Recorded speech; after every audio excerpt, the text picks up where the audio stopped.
Today, class, we will be pontificating on gas prices throughout the year. 1929 was a fascinating year. Do you know why? The Great Depression started. In 1929, gas prices were $2.38 a gallon. Who knows what happened in 1932? Anyone? I think we need to have an intervention. I agree. Welcome to the intervention. We're going to be talking to you about language and style. To be frank, your lectures are boring. This is a simple fix, though. We just need to get you to talk more vividly and appropriately. According to the art of public speaking, Lucas states, if you want to move people with your speeches, use vivid, animated language so you don't end up having students falling asleep or not paying attention.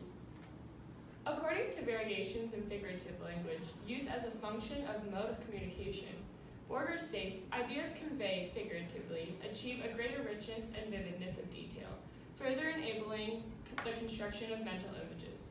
Some examples of figurative language are concrete words. These terms identify things and events that can be measured and observed. For example, the professor is wearing a black velvet coat. Hyperbole. They're exaggerations. They're not meant to be taken literally. For example, the professor is swimming in his black velvet coat. Simile. These are comparisons using like or as. For example, the professor is wearing a black velvet coat that fits him like a circus tent. And metaphor.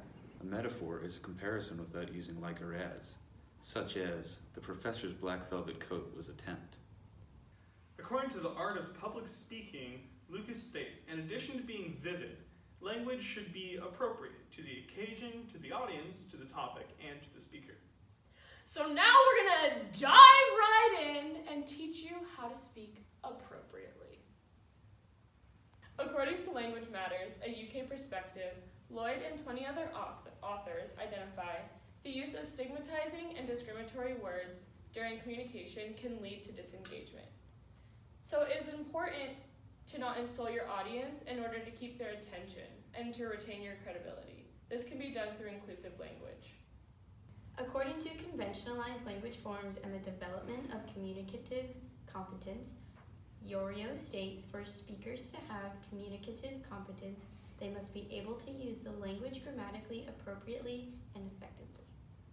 Appropriateness and effectiveness are related to sociolinguistic correctness, that is, the ability of speakers to say the right thing in the right situation. I hear you thinking, so what?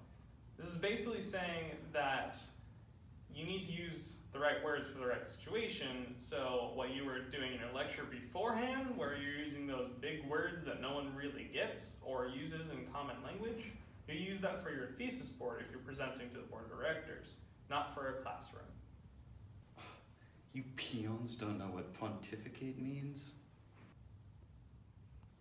I guess I'll give this speaking vividly and appropriately a try. All right, class, who knows what happened in 1973? Anyone?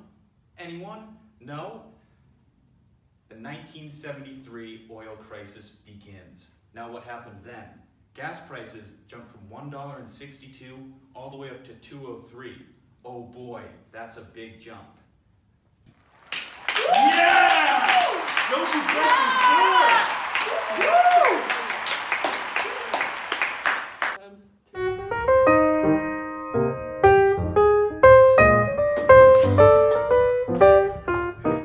All right, class, who knows what happened in 19... No, that was good. That was great. I'm laughing because You're bad. Your phone's gonna die. God damn it. Borger states ideas convey figuratively. I messed up.